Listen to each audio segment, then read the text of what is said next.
Sa tuwing sasapit ang mahal na araw, nakaugalian na naming magkakabarkada ang magbakasyon.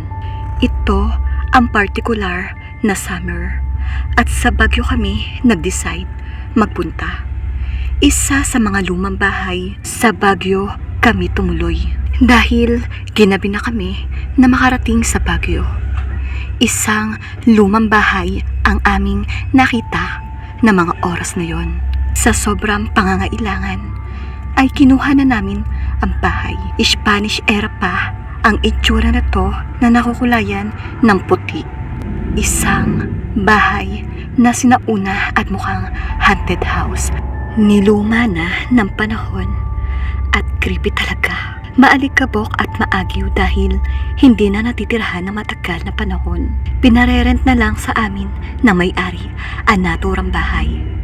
Kaya nagpasya kami na doon na lang manatili habang nasa bakasyon. Kinuha namin ang bahay dahil mura at ayon kay Wilma, kailangan naming magtipid. Kaya magandang pagkakataon iyon sa amin. Habang pumapasok kami sa loob ng bahay, bigla kong naisip na baka hindi worth it ang mumurahing bahay na yon. Habang lumalakad kami sa kahoy na sahig, lumalangit-ngit pa iyon. Para tuloy akong nasa horror movie. Naniniwala ako sa mga ghosts at supernatural. I have friend na may mga third eye. At lagi akong nagko-consult sa kanila kapag may nararamdaman akong kakaiba. Sa mga oras na yon, sa pagpasok sa bahay, kinutuban na ako ng masama. Natakot ako sa di malamang dahilan. Ayaw kong ipahalata na natatakot ako. Kahit na nga ako ay kinukutuban ng hindi maganda ng negative energy sa bahay na yon. 4 kaming magkakabarkada. Ako, si Juris, si Ann, at si Wilma. Si Wilma ay bakla. High school friend kami na nagkaroon ng matibay na banding. Kaya kahit college na at nag-aaral sa iba't ibang course, we remain friends. Maraming kwarto sa loob ng bahay, 5 lahat. Pinagtigit-gisahan namin iyon. Kanya-kanya na tayong linis ng kwarto ha? Sabi ni Wilma. Kahit bakla ito, lumalabas ang pagkababae through maternal instinct. Ito ang nanay-nanaya namin sa barkada. Kasama sa operasyon pagtitipid na kami na ang maglilinis ng aming mga kwarto. Ginugol namin ang buong maghapon sa paglilinis.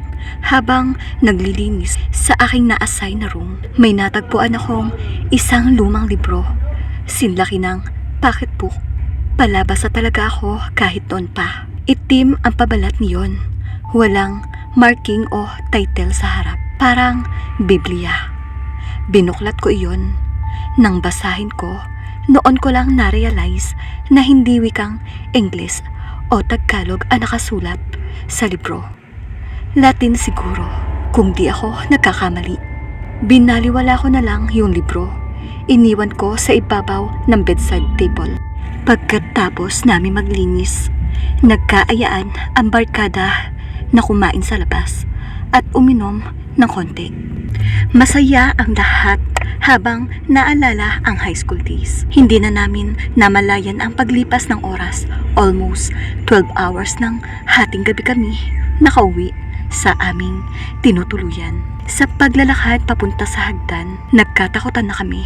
Welcome to the Fright Night, sabi ni Ann, ang pinakanloko sa aming 4. Aw! Tawanan ang lahat.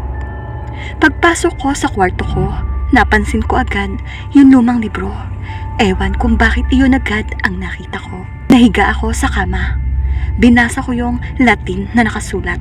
Kahit hindi ko naiintindihan, nakatulog na lamang ako.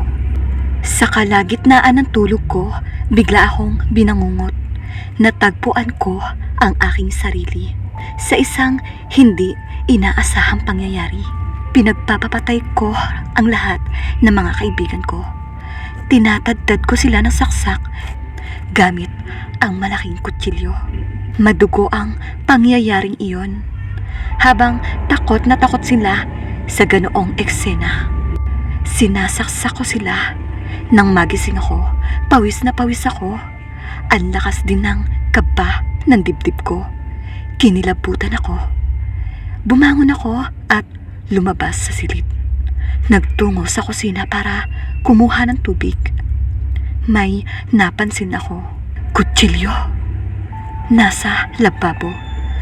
Kutsilyo na ginamit ko pagsaksak sa aking mga barkada ayon sa aking bangungot.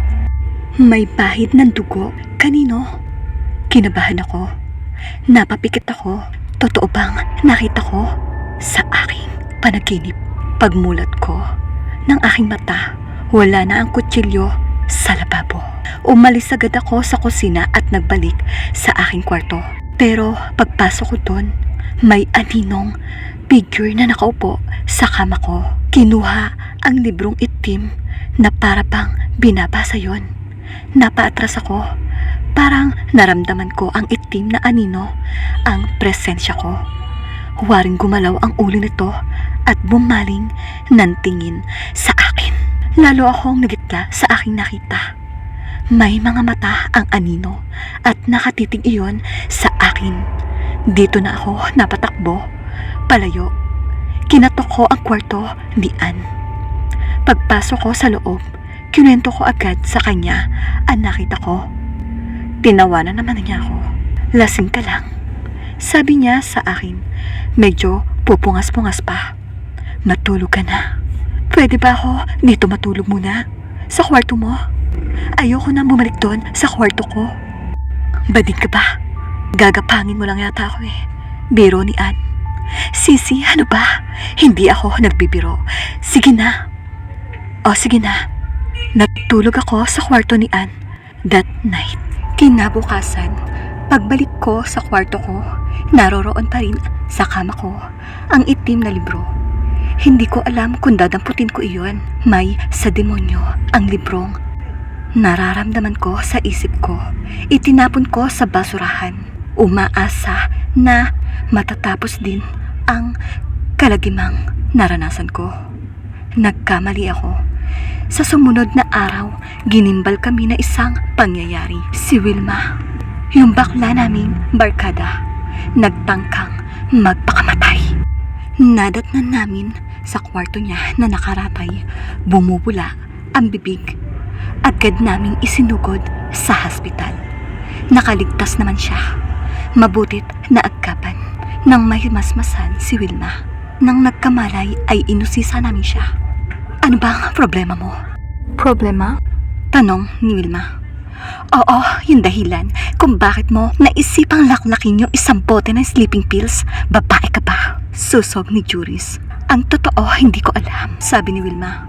Anong hindi mo alam? Tanong ko. Basta, natatandaan ko, nananaginip ako. Nananaginip ka ng ano? Tanong ko. Na umiinom nga raw ako ng sleeping pills.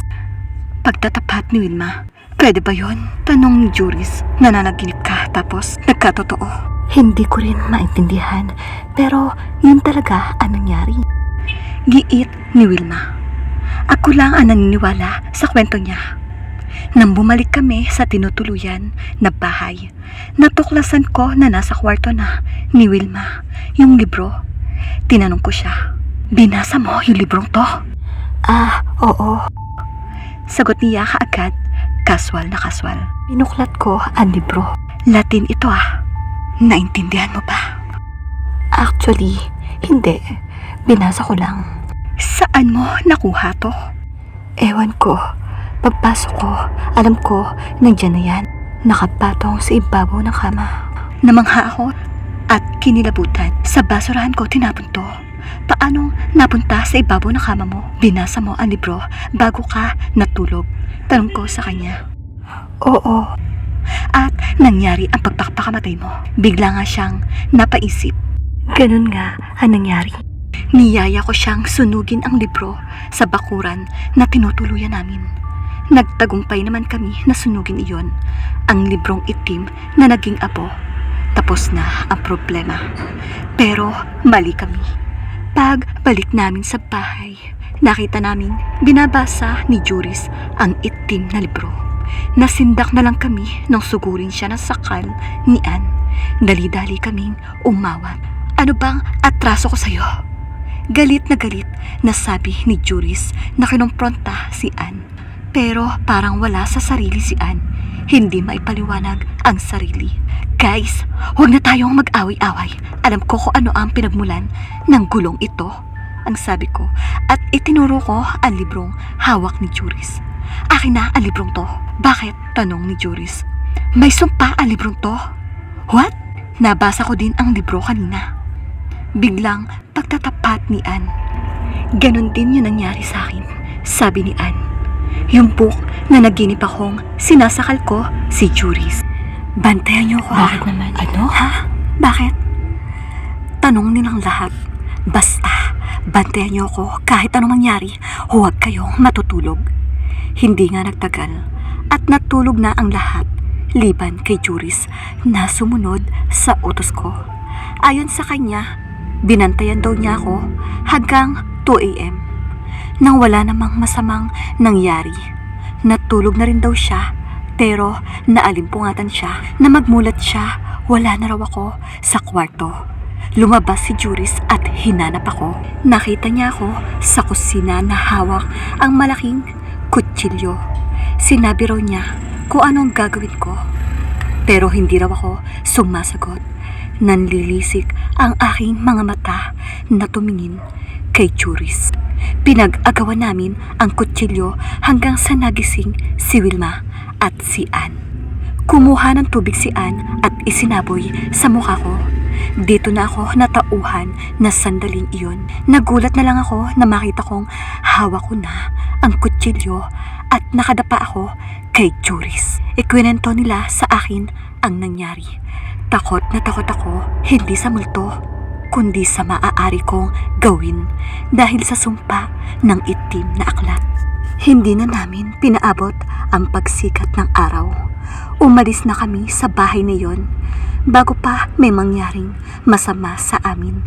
Ikinonsult ko iyon sa kaibigan ko ang naging experience namin. Posible nga raw na libro iyon ng kadiliman. Ang sinong makabasa ay magiging biktima. Pero sino ang gumawa na librong iyon? Masamang espiritu ang may akda ng aklat na iyon. Mga kaluluwang puno ng galit at puot ang puso. Mga kaluluwang ligaw. Bagamat nagkaroon kami ng malagim na karanasan ng bakasyong iyon, laking pasasalamat ko pa rin walang nangyaring masama sa amin. Hindi nasira na sumpa ang aming barkadahan. Mas lalo pa kaming naging close sa isa't isa. Nanatiling solid ang barkadahan namin